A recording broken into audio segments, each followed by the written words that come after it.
10월 8일 아침 뉴스를 보겠습니다. 안녕하세요, 두두님. 안녕하세요, 조다시님. 네, 오늘 첫 번째 뉴스는 줍줍 유주택자 거주지역 제한 고려를 한다고 합니다. 전문가 의견은 분양가 기준 강화 나설 듯. 요 내용이 있네요. 저기 첫 번째 말을 보면은 네, 저기 뭐 무주택자의 주거 안정의 취지가 좀 무색해졌다, 약간 그런데 사실 줍줍이라는 게 사람들이 이제 로또라는 표현을 좀 많이 쓰잖아요. 그렇죠. 그게 완전 이제 운빨인데 운빨인데 이게 안정의 취지에 좀 맞는 그 표현이 맞나, 약간 저도 그게 조금 의심스럽다? 약간 의문이 조금 생기는 약간 좀 그런 게 있거든요. 네. 그래서 지금 원래는 주택이 있는 사람도 이거를 했었거든요. 네네네. 근데 이거를 못하게 하는 거는 저는 찬성입니다. 네, 줍줍이니까 집 없는 사람들한테 기회를 더 주는 게 저는 이제 맞다고 생각을 하고요. 그렇죠. 네. 그리고 거주 지역도 전국으로 들어올 수도 있었는데 네. 전국에서 못 들어오게 하는 거죠. 예, 예, 예. 그래서 거주 지역도 그 해당 지역에 있는 사람한테 먼저 우선권을 준다는 것도 저는 일단은 일리는 있다고 생각이 듭니다. 네. 네, 그래서 요거는 뭐 제가 봤을 때는 괜찮은 것 같습니다. 좀 괜찮은 그 방향성이다. 네네네. 저는 그렇게 생각합니다. 네. 네네. 그리고 오늘은 제가 이따가 뉴스를 다 보고 난 뒤에 인천에 지금 이제 분양 모델하우스를 열은 CTOCL 6단지에 대해서 네. 간략하게 설명을 해드릴 겁니다. 네, 뉴스 보시고 네네. 같이 한번 이제 보시죠. 네. 그리고 최고치 찍은 월세, 전세가 풍전등화. 그래서 서울 아파트 월세 지수 111.7 역대 최고랍니다. 와, 오늘 세네요. 그리고 전세 대출 문턱 높아지자 월세 수요 늘어. 그래서 전문가 의견은 시간차 두고 전세값 상승이 올라갈 것이다 라고 얘기해 주셨네요. 이게 결국에는 막 이제 매매가 오르고 이제 뭐 전세가 오르고 이제 또 월세도 이제 그에 따라서 이제 올라가는데, 또 이게 또 뉴스 보면은 반대로 월세가 또 이제 오르고 또 전세가가 오르고 하면 또 매매가 오르고, 그냥 결국에는 세 개가 모두가 다 이제 약간 좀 다 서로를 끌어올리는 약간 그런 상황 아닌가요? 그렇죠. 뭐 그렇게 네. 그렇게 보여집니다. 그래서 저 월세 지수 117.1 역대 최고를 정말로 요걸로 한번 보시죠. 이게 어제 제가 보여드린 표인데 KB 부동산에서 받은 자료입니다. 그래서 여기 아래 시트를 옮기면 KB 아파트 월세 지수라고 나와요. 네네. 그래서 이것도 마찬가지로 어려운 얘기가 아니라 그냥 지수화 시킨 겁니다. 그냥. 네, 그래서 보면 볼까요? 여기 서울특별시, 네. 저 서울특별시 해가지고 2023년부터 보시면 23년 1월부터 12월까지 쭉 오르네요. 7% 정도 올랐다고 보여지죠. 네네. 그럼 지금 물가 상승률이 3, 4%인데 네. 이게 7%가 올랐습니다. 근데 내 월급은 7%가 안 오르죠. 월급은 안 올라요. 네, 월급은 7%가 안 옵니다. 네. 안 오릅니다. 그리고 24년도 보시면 지금 현재까지 5%가 올랐습니다.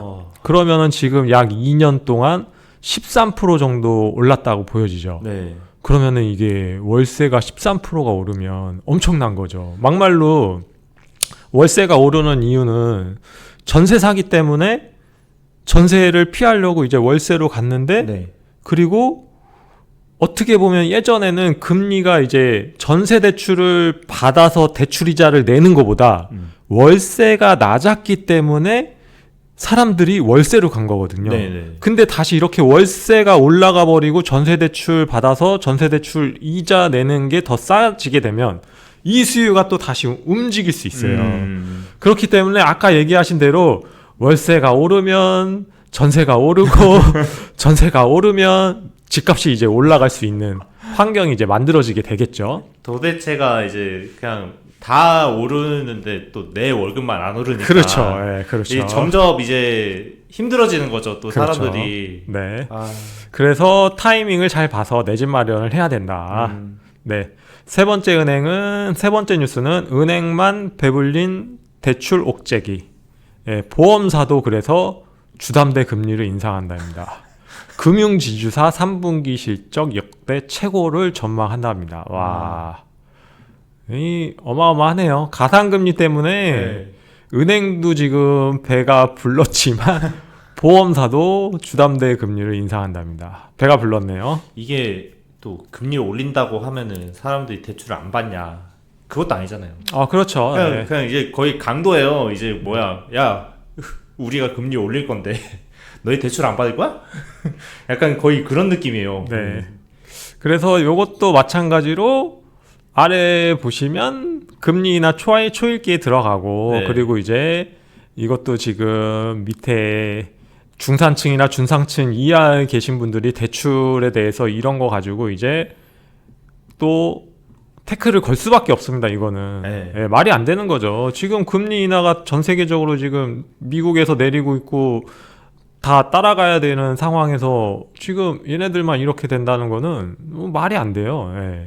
그래서 이것도 결국에는 욕을 한번 크게 먹을 것 같습니다. 예, 진짜. 네. 그렇게 될 것 같고요. 그리고 공사비 잡겠다는 뒷북 정부. 그래서 업계, 정부가 공사비 갈등 방조, 뒤늦은 대책. 그래서 전문가 의견은 인건비 대책은 중장기 검토가 대부분이다.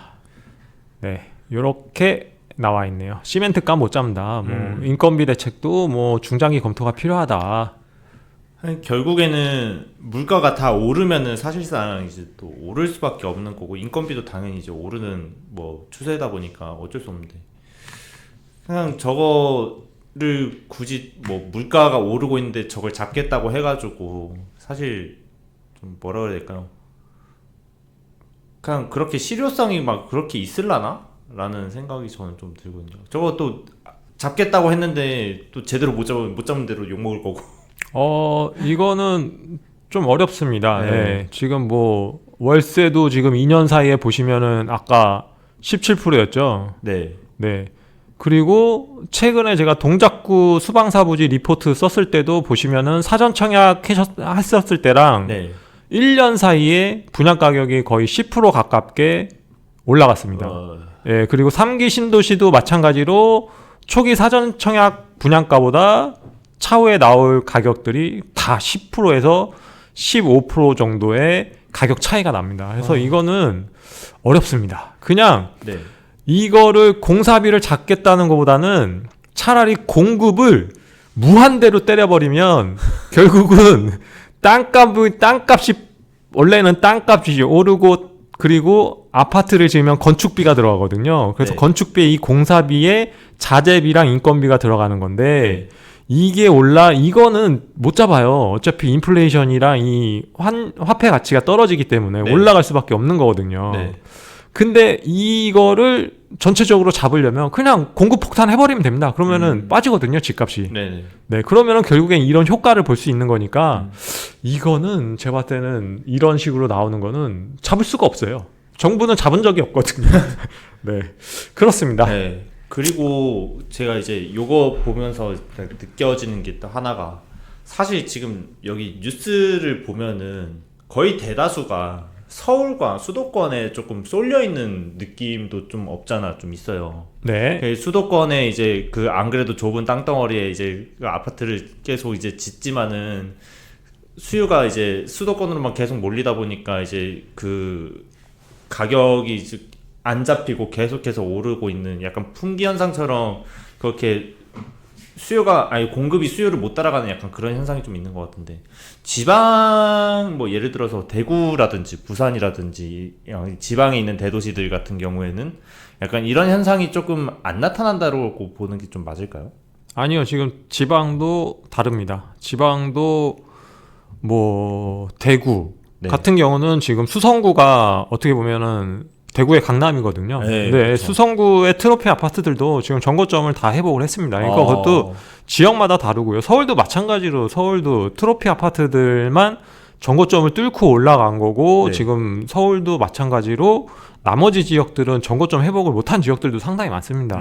네, 그래서 뭐 그거는 지방이라고 또는 서울이라고 이렇게 가를 필요 없이 어쨌든 서울이 오르고 전체적으로 다 오르면 또 지방이 오르고 네. 지방이 또 오르고 그러고 나면 또 서울이 오르고 이게 같이 갈 때가 있고 따로 갈 때가 있고 이렇기 때문에 네. 그게 뭐 지방은 수요가 어쩌고 해서 저쩌고 해서 안 올라 망했어 이게 아니라 마찬가지로 지방도 학군지라든지 그 지역의 중심 지역들은 다 네. 가격이 전고점을 회복했거나 네네. 이런 상황이기 때문에 그거를 꼭 지방이다라서 뭐 안 된다 이렇게 볼 필요는 없는 것 같습니다. 아, 네. 그래서 오늘 제가 말씀드리려고 했던 CTOCL 인천 네. 거 그거를 한번 보겠습니다. 네. 인천 하객동인데요. 이게 이제 일반인 분들은 이게 이제 분양을 하니까 6억 4천 정도 되는데 6억 5천, 뭐 6억 4천, 6억 3천 뭐 이렇게 분양을 하는데 네. 이게 지금 분양가가 뭐 좋네, 많네, 뭐 청약통장을 써야 되네, 뭐 이렇게 생각들을 이렇게 할 수가 있습니다. 그리고 그걸 또 유도하는 사람들도 있고. 근데 이거를 판단하셔야 될 게 이쪽 지역에서 원래 대장 아파트는 요 아파트였습니다. 인천 스카이뷰. 스카이뷰. 예. 요게 지금 3,971세대, 4,000세대.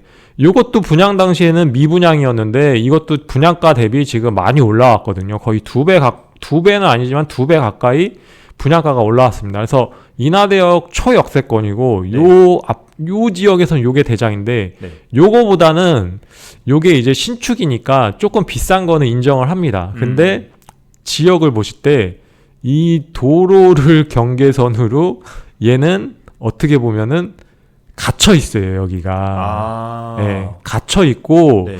그래서 얘네가 지금 CTOCL 1, 2, 3, 4, 5, 6, 7단지에서 여기를 자기네가 전체적으로 개발을 한다라는 요런 컨셉이에요. 아. 네, 그래서 그 컨셉은 좋은데 네. 지금 얘네가 3단지 같은 경우는 6억 2천 그리고 여기 같은 4단지 같은 경우는 지금 6억 네. 5억 9천이잖아요. 그러면 지금 거의 10%는 아니지만 거의 8% 정도 얘네가 지금 분양가가 이제 올라온 거잖아요. 예. 그래서 뭐 입주 기간 차이가 있으니까 네. 시간 뭐 1년, 2년 차이에 따라서 10% 정도 분양가 차이가 나는데 네. 실제로 여기를 투자하시려고 하시는 분들은 이걸 분양 받으시면 안 됩니다. 아. 요거를 그냥 이런 거를 사서 네. 오히려 여기는 지금 제가 봤을 때 이 지역이 이 도로 때문에 갈리기 때문에 네. 여기는 어떻게 보면은 나홀로 섬이 이렇게 섬이라고 보셔야 돼요. 약간 여기는 고립되어져 있는 약간 그렇죠. 그런 고립되어져 있는 섬은 아니지만 이 도로를 사이로 얘네는 섬 같은 도시다. 여기는 얘네랑 같이 연계선상으로 개발이 아니다. 네. 이거는. 예. 그래서 차라리 여기 지금 입주를 앞두고 있는 이런 애들을 사서 전세를 놓거나 이런 쪽으로 이제 생각을 하시는 게 유리하다라고 보여집니다. 예. 결국에는 전체적으로 인천 시장이 올라가면서 얘네들도 따라 올라가긴 할 겁니다. 하지만 지금 이 8%, 10% 5천만 원을 더 주느냐 안 주느냐에 따라서 차라리 내 투자금이 차이가 나기 때문에 5천만 원 벌려면은 힘들잖아요. 그렇죠. 예, 예. 셀러리맨 맞벌이 해서 모으려도 힘들기 때문에 맞아요. 내 소중한 자산을 잘 지키셔야 되고 투자를 하실 때도 이렇게 면밀히 실제 현장 가서 이 도로랑 여기는 지금 공장이랑 해서 여기를 뭐 공원으로 개발한다고 하는데 네네. 그거는 또 엄청난 시간이 걸릴 거고 그럴 바에는 여기 초등학교랑 여기 애들 학교 보낼 수 있는 가까운 곳에 어디가 있는지 체크를 하시는 게 좋습니다. 아. 네, 그렇게 해서 이렇게 인천 CTOCL 6단지를 간략하게 봤습니다. 오늘은 여기까지 보겠습니다. 감사합니다. 감사합니다. 내일 만나요.